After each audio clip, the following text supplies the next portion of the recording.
네, 안녕하세요. 반갑습니다. 저는 한자 속에 숨겨져 있는 진짜 인류사를 밝히는 정대식이라고 합니다. 오늘은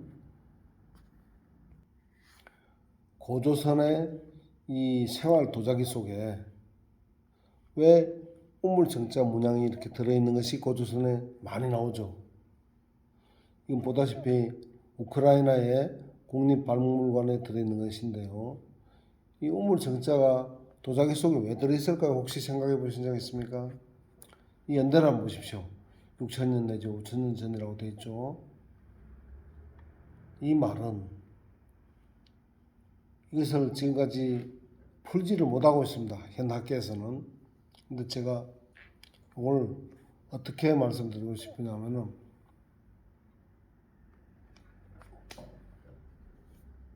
창세기 2장 10절 한번 보실까요?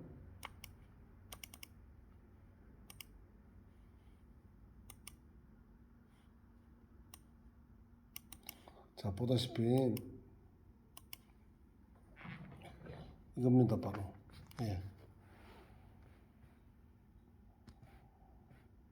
자, 강 하나가 에덴 동산에서 흘러나와 동산을 적시고 거기서부터 네 개의 강이 되었다. 자, 이 네 개의 강을 그림으로 그린 것이 바로 이 우물정자입니다. 자, 이렇게 말씀드리면 너무 비약시키는 것 같죠? 아니, 창세기는 기원전 1513년에 기록된 책인데 한자는 언제 만들어졌죠? 예, 기원전 2500년에 전부터 만들어지기 시작했다는 것 아닙니까? 그럼 약 1000년의 시차가 있는데 어떻게 창세기를 거기다 갖다 들이대느냐 이렇게 반문을 하시는 분들이 분명히 계실 겁니다. 그죠? 그런데 잘 한번 생각해 보세요.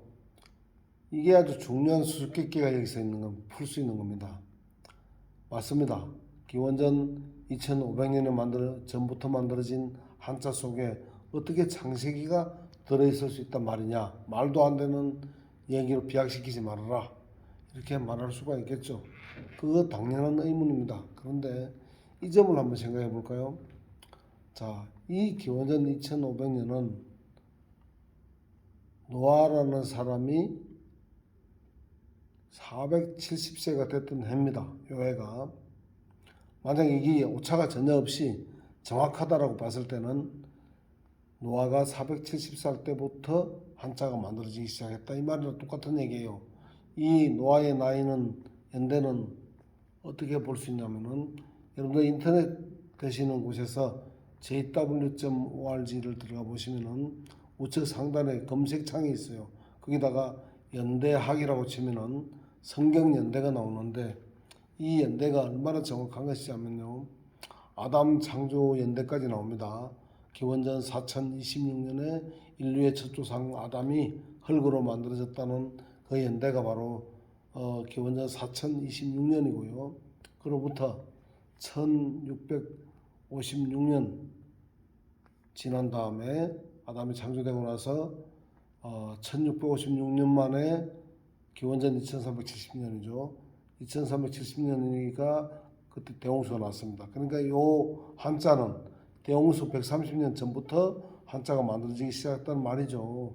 그런데 그 연대학을 보면은 노아라는 사람이 바로 950년을 살았다고 창세기 9장 29절에 나오죠. 그런데 그 노아라는 사람이 950년을 살았는데 그 인생의 절반이 채 되지 않는, 절반에서도 5년이 미치지 못하는 470세 때가 바로 이때 한자가 만들어지기 시작한 시기다 이 말입니다. 그러면은 창세기 6장 22절을 보면 아시겠지만 노아는 하나님의 말씀 꼭 그대로 했던 사람이죠. 그 사람이 인생의 한참 때 한자가 만들어지기 시작했고 또 대홍수에 나고는 이후에는 그때까지 살고 있던 사람들이 전부 다 죽고 노아 가족 8명만 살아남았습니다. 성경이 맞다면 말이죠. 자, 그러면은 8명만 살아남았어요. 2370년 이후에는. 그때도 계속 한자가 만들어졌겠죠. 그러니까 한자는 이때부터 시작해서 홍수 이후에 더 많이 만들어졌겠죠. 어쨌든 노아의 생애 중에 한자가 만들어졌다는 겁니다. 우리가 어떤 작품을 하나 보더라도 그것이 누가 어느 시대에 만드는 것인지를 정확하게 알 때 그 작품의 진가를 우리가 진위를 알 수가 있고 파악할 수가 있죠. 마찬가지로 이 한자도 만든지 시기를 정확하게 알고 보니까 특히 대홍수 이후에는 바로 노아라는 사람이 전 지구상에 있는 모든 인류의 조상이죠. 노아로부터 다 나온 것 아닙니까? 그러니까 노아는 절대적인 어떤 그 지배력을 가지고 있었겠죠. 특히 아들들은 해봐야 셈과 함과 야벳 다 100살 대홍수 때 100살 전후 100살 정도밖에 안 됐죠. 그러면은 노아는 창세기 7장 6절을 보면은 600살이었다고 나옵니다. 600살 때 이제 100살 정도 된 자녀들 3사람 또 며느리까지 6명이죠. 있다 하더라도 노아가 절대적인 권위를 갖고 있던 시절 아니겠습니까? 그때 이후에 태어난 사람들은 나이가 또 덜 있겠죠. 그러니까 뭐 말할 것도 없고요. 그렇다면은 이 지구상에 있는 모든 사람들은 노아의 사상, 노아의 종교, 노아의 우주관, 그의 세계관 이런 것들이 그대로 교육을 받았을 것이고 또 그 받은 사람들이 한자를 만들었다 하더라도 어차피 노아의 사상과 가르침이 한자 속에 고스란히 녹아 있을 수밖에 없는 시기다 이 말입니다. 이게 굉장히 중요한 거란 얘기죠. 자, 그렇기 때문에 그 시기에 이 만들어진 이 도자기 속에 우물정자가 이렇게 있다는 얘기는 이게 창세기와 연결이 되겠죠. 예, 그 시대 사람들은 에덴 동산에 쫓겨난 지 얼마 되지 않은 시점이니까 에덴 동산에서 물이 발원해서 비송강, 기홍강, 히데겔 즉 티그리스강, 유프라테스강 이렇게 4개의 강으로 흘러갔던 그것을 그림으로 이렇게 그리면 이렇게 되는 것 아닙니까?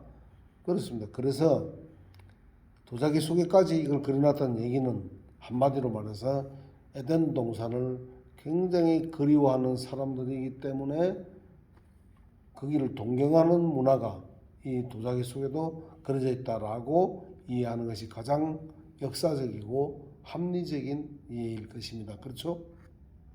네, 그래서 이 우물 정자가 나오면은 에덴 동산을 얘기하는 거다 이 말이죠. 에덴 동산의 중심입니다. 자, 그런데 앞으로 이게 우물 정자가 나오는 한자가 나오면은 부수자로 나오면은 이게 에덴 동산에 관한 이야기가 들어있는 이야기구나 이렇게 이해를 하면 되고 요걸 4획이죠. 이걸 2획으로 딱 줄이면 어떻게 되죠? 방향만 표시하면 이게 바로 열십자입니다. 그렇죠? 그렇습니다.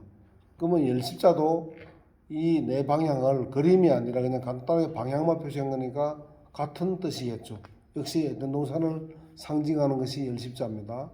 그리고 거기다가 에덴 동산의 영역을 이렇게 동그랗게 표시를 하게 되면은 이게 바로 밭전자의 고대 문자 원형이죠. 이게 밭전자는 열십자에다가 옛날에는 동그랗게 지금은 네모로 바뀌었죠. 밭전이. 자, 직접 한번 그 근거를 한번 볼까요? 예, 여기 보시면은 이 밭전자의 원형이 이겁니다. 그렇죠? 이게 뭡니까?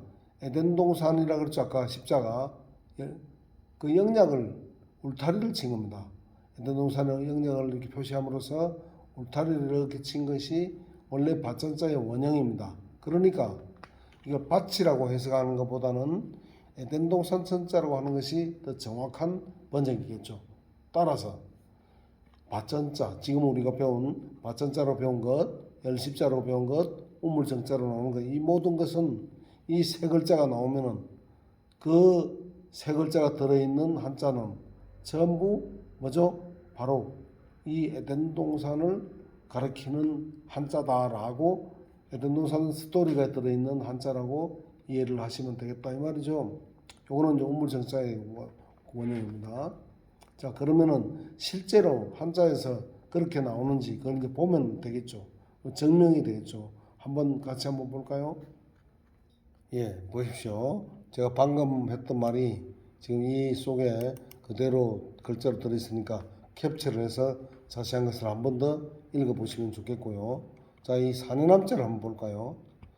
자, 이것을 우리가 학교에서 배운 대로 밭전이라고 해석을 해보고 제가 말씀드린 대로 에덴 동산이라고 한번 해석을 해보죠. 자, 밭이라고 봅시다. 힘력자가 들어갔죠. 밭 바깥에 힘을 쓴다. 자, 우리가 상식적으로 힘을 쓰면은 밭 안에서 힘을 쓰는 게 맞겠죠. 그런데 남자가 밭 안이 아니라 바깥에서 힘을 쓴다. 뭔가 좀 앞뒤가 안 맞는 것 같지 않습니까? 그렇습니다. 그런데 에덴 동산을 하면은 어떻게 해석이 되죠? 에덴 동산에서 쫓겨났었죠.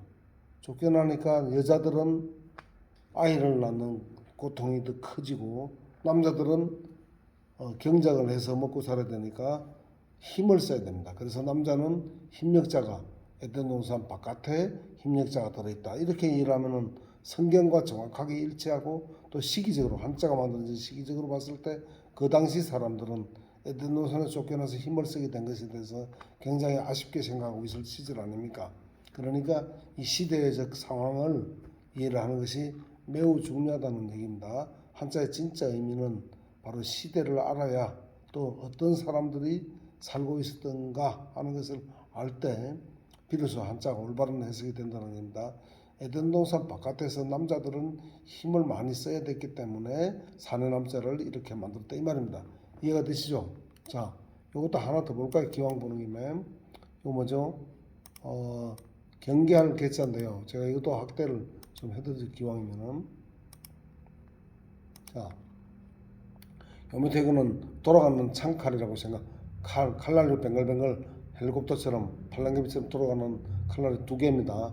오른쪽 하나 왼쪽 하나 있죠. 자, 에덴 동산 바깥에 칼이 두 자루가 지키고 있습니다.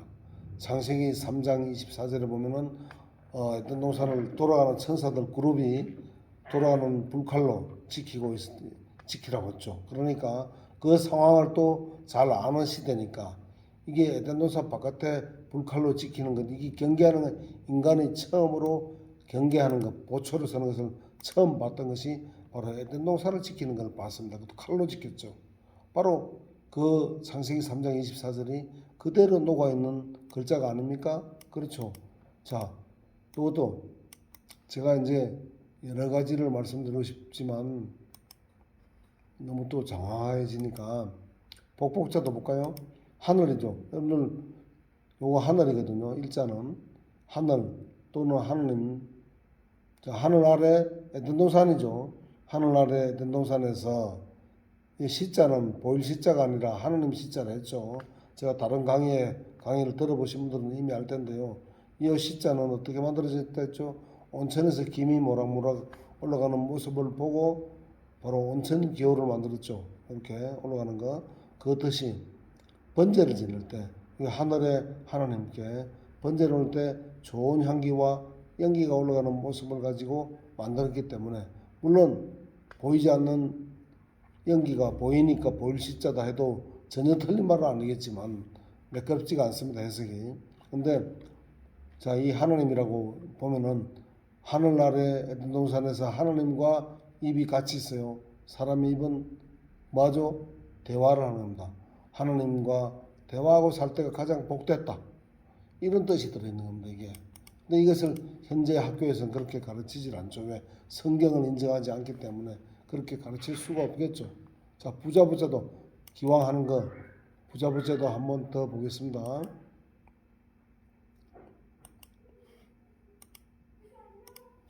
자, 이거 보시오.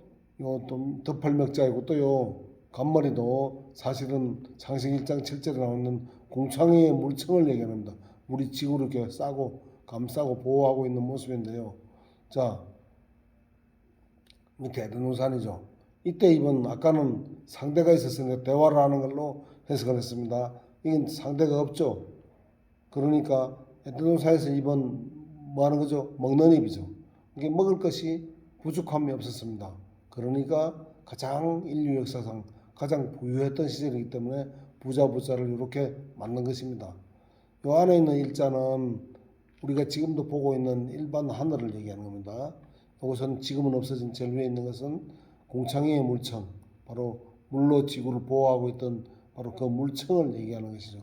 이게 그 물로 보호를 받고 있던 에덴 동산은 먹을 것이 부족함이 없던 아주 풍요로웠던 곳이기 때문에 이렇게 부자를 이렇게 만들었습니다. 자, 이 모두가 이 밭이 아니라 에덴 동산으로 해석했을 때 이와 같은 해석이 나오는 거죠.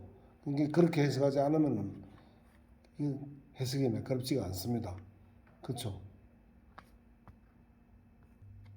그리고 이 열개자들을 잘 보십시오. 이 문문자 안에 이 문이 뭡니까? 창문이거든요. 하늘 창문이에요. 예. 자, 아까 말했던 창세기 1장 7절에 하늘 공창 위의 물이 지구에서 바라보던 창문처럼 거기를 통과해서 저 우주를 바라봤었죠. 그러니까 그 문 안에 이 우물정자의 변형입니다. 근데 재밌는 것은 위로 가는 길이 막혀 있어요. 아까 우물정자는 네 길이 다 트여 있었죠. 그런데 여기는 세 길만 트여 있고 위로 가는 방향은 막혀 있습니다. 이게 10개짜를 왜 이렇게 만들었을까요? 그때 당시 사람들은 하늘에 바로 물로 된 창문이 있었다는 것을 알고 있었고 거기에 우물이 거기서 흘렀는데 이게 바로 대홍수가 난 것 아닙니까? 이게 양옆으로는 물이 흐를 수가 있죠. 비바람이 치니까. 또 아래로는 당연히 흐르는 거고 위로는 우주니까 날아갈 수가 없죠. 예, 바로 보다시피 여기 이제 공창이죠. 공창 위에 물청이 이렇게 옛날에는 있었죠. 이것이 바로 덮을맥, 지붕처럼도 표시하고 간머리로도 표시하고 이 덮을맥으로도 표시를 했습니다. 이게 우주로부터 들어오는 모든 해로운 유해광선 또 이런 것들 방사능 같은 거 차단시켜 주기 때문에 지구를 보호해주는 보호막이니까 실제로 지붕 같은 역할을 했기 때문에 이것을 한자에 보면은 이렇게 지붕처럼 표시된 거 완전할 때 그 한자도 보면 그렇게 돼 있죠. 지붕처럼 돼 있거나 아니면 이렇게 덮을맥으로 덮고 있는 모습으로 표현했거나 그렇습니다. 자, 이와 같은 물이 우주로는 왜 못 날아가죠? 우주니까 인력이 끌고 있기 때문에 물이 위로는 못 날아갑니다. 그래서 위에 길은 막아버리고 양옆으로 비바람이 치니까 옆으로 흩어지고 아래로 떨어지니까 우물정자를 세 방향으로만 물이 흘러갔다는 것을 이렇게 표시를 한 겁니다. 이렇게 표시한 겁니다. 그래서 이 창문이 열려서 이 물이 세 방향으로 비바람이 치면서 땅으로 다 떨어졌기 때문에 이 대홍수가 났다는 사실. 그래서 개천할 때 하늘이 열렸다 하는 개천할 때 그 개자가 바로 이 개자입니다. 그렇죠? 참으로 흥미진진하죠. 자, 그리고 이 빌축자도 한번 보십시오. 이게 바로 하느님이라 했죠. 이건 맏형이죠. 하느님과 맏형이 나란히 서 있네요.